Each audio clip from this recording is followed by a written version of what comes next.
Good morning, ladies and gentlemen. Welcome back to week 2 of this course on role of physical medicine and rehab in sports. This is lecture 5 of week 2, and today we will be covering the common mechanisms of acute and overuse injuries.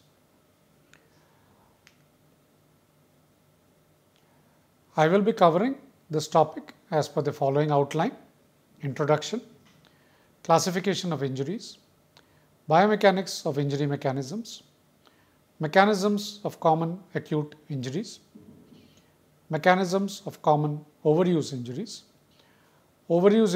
in common sports, injury prevention strategies, and conclusion.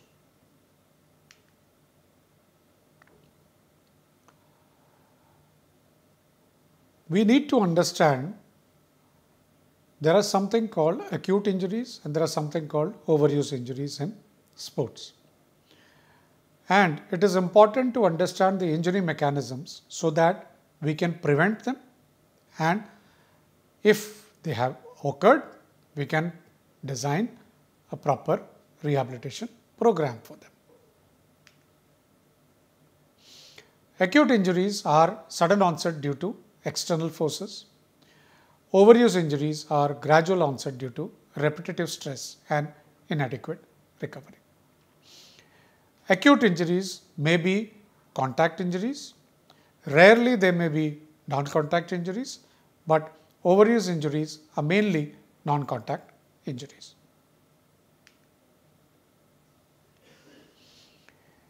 When we talk about the biomechanics of injury mechanisms, we should be aware of the external and the internal forces acting upon the body. We have covered a lot of this in the previous lecture on biomechanics, so I will not be dwelling too much into that. So, when we are doing any activity, there is the gravitational force which is acting upon you, there is a ground reaction force which is acting upon you, there is tension within your muscles, there is tension within your ligaments, tension within your joints, and there is a stabilization force which acts within the joints. We must also be aware of something called the kinetic chain and its role in the injuries. Kinetic chain means the human body is comprised of different segments, and each segment is attached to another. And an issue in one segment can lead to an issue in another segment, especially in the backdrop of injuries. Common acute injury mechanisms.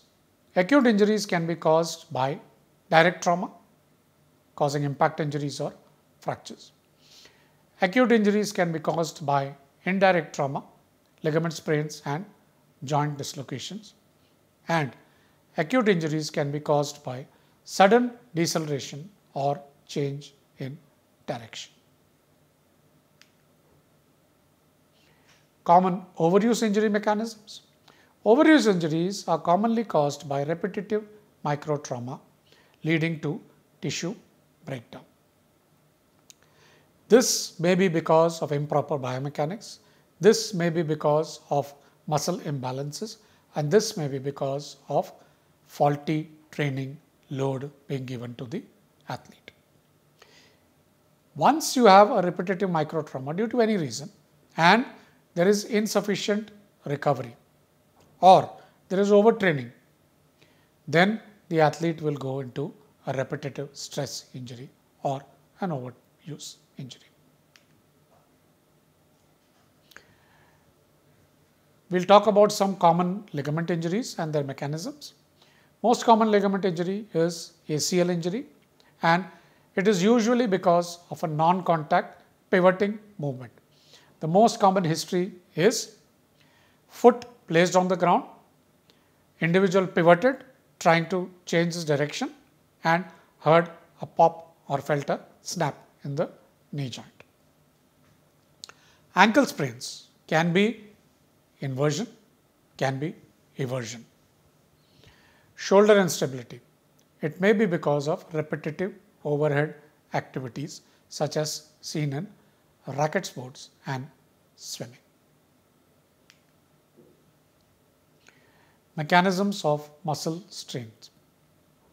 We have talked about concentric and eccentric muscle contraction. If there is a repetitive eccentric overload placed upon the muscle will get fatigued and you will get a muscle strain. Very commonly seen. If you put the hamstring under repetitive strain during sprinting, you may get a hamstring strain. And throwing athletes can develop a rotator cuff strain because of repetitive overhead throwing activity, which puts stress on the rotator cuff. Tendon injury. In tendons, you may have tendinitis, which is an inflammatory process and is usually an acute injury. You may have tendinosis, which is a degenerative process and usually is a chronic repetitive stress injury. The Achilles tendon may develop Achilles tendinopathy due to excessive loading, and patellar tendinopathy may be seen in jumping athletes because of excessive repetitive loading and inadequate recovery. Bone stress injuries. Stress fractures are commonly seen due to repetitive impact loading without adequate recovery. The common sites are the tibia, the metatarsals and the femur. And the risk factors are improper training volume, improper recovery, improper footwear and improper biomechanics. Joint dislocation and subluxations. The shoulder is very commonly dislocated due to external forces because, as we have discussed earlier, the shoulder is a very mobile joint but not a very stable joint. You may see patellar instability in running athletes and weight lifters. And the prevention of joint dislocation and subluxation is usually through proper focused neuromuscular training. Impact injuries and contusions. We must know what is the mechanism of the direct trauma to be able to prevent impact injuries and contusions. The common sites are quadriceps, ribs and forearm. The management is by RICE protocol, protective padding and more importantly, we should have a robust prevention system in place. Do not let athletes practice or train without protective gear. Do not let amateur and professional athletes practice together. All these will lead to injuries. Concussion and head injuries. We have discussed a lot of this in the previous lecture. However, we should be aware that the brain can be affected by linear injuries and the brain can be affected by rotational forces also. It is very commonly seen in contact sports such as football, boxing and soccer, and the return to play protocol should be very, very robust and strong, and if there is any doubt, the athlete should not be returned to sport. Please do not return to sport any athlete without the symptoms of the first head injury being cleared, because they will develop something called second impact syndrome and may cause sudden death. There are long-term effects of concussions and head injuries, and we must all be aware of them and we must be watchful of them in our athletes. Mechanisms of overuse injuries in running. Shin splints are most common overuse injuries which are seen, and this is due to excessive impact forces because of sudden increase in training load without adequate recovery being given. The iliotibial band may develop iliotibial band friction syndrome due to repetitive friction around the knee joint. And if the foot biomechanics is not proper, you may develop plantar fasciitis. In swimming, shoulder impingement may develop due to repetitive overhead strokes. They may develop stress on the lumbar spine due to excessive back extension and may cause vertebral stress fractures, very commonly seen in fast bowlers, may also be seen in swimmers. Tendinopathy may develop in the rotator cuff and the biceps due to repeated overhead activities in swimming.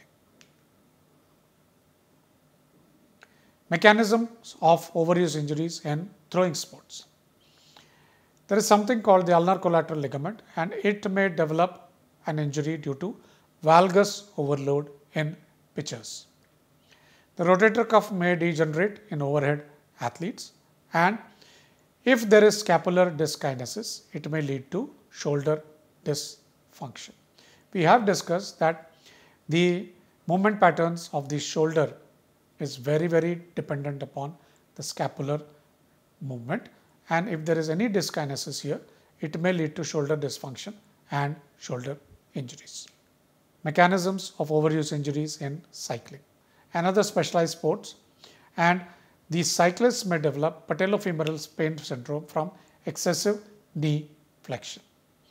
The lower back, you may develop lower back pain because of prolonged spinal flexion, and the wrist may develop wrist pain from prolonged gripping of the handlebar. Mechanisms of overuse injuries in racket sports. Tennis elbow or lateral epicondylitis due to repetitive wrist extension. Golfer's elbow or medial epicondylitis due to excessive forearm flexion.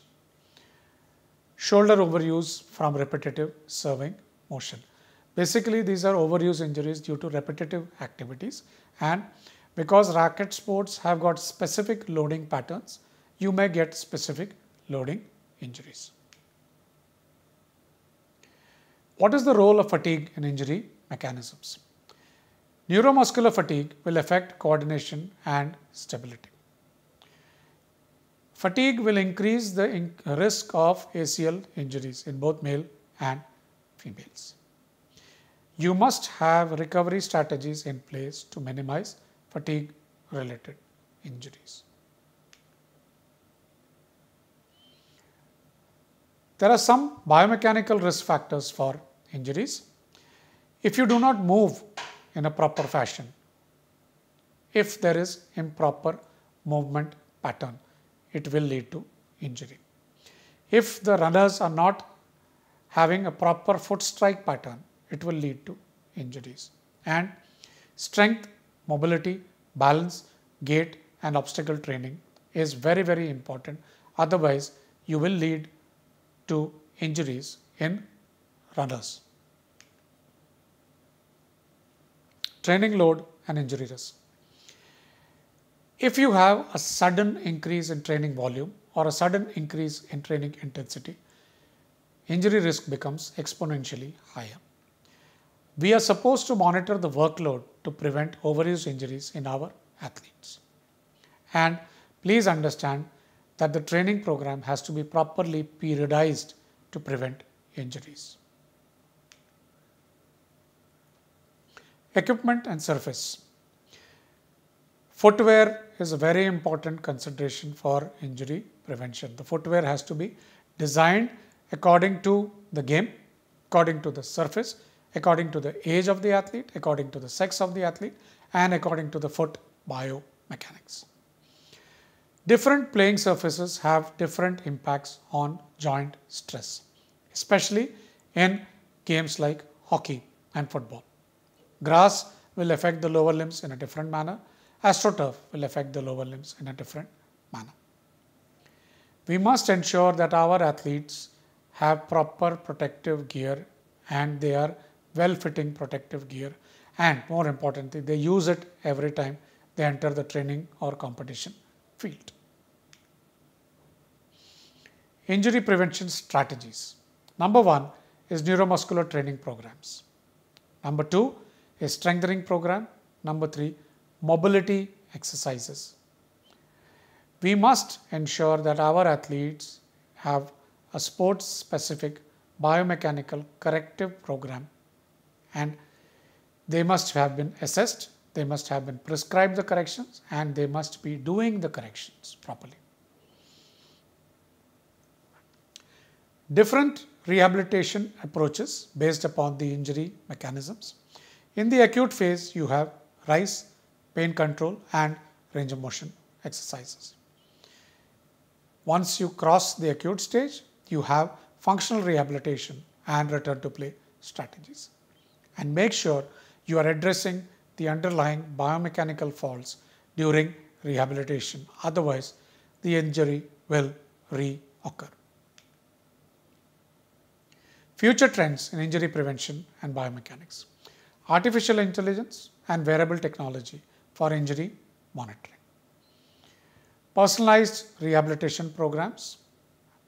Advances in regenerative medicine and sports medicine for treatment of injuries. Take-home message: understanding acute and overuse injury mechanisms is crucial for prevention and treatment. The understanding the role of biomechanics is very, very vital in injury management and, more importantly, injury prevention. Future research and technological advancement in sports medicine will be important and will be relevant for injury prevention, both in acute and overuse injuries. These are my references, ladies and gentlemen. So we come to the end of week 2. There will be a week ending assignment or test which you will have to submit during the assigned time. Please note that the questions which come in the weekly assignments may be repeated in the final exam, or at least you will get an understanding of the question paper pattern. Thank you, ladies and gentlemen, for your patient listening. Thank you and Jai Hind.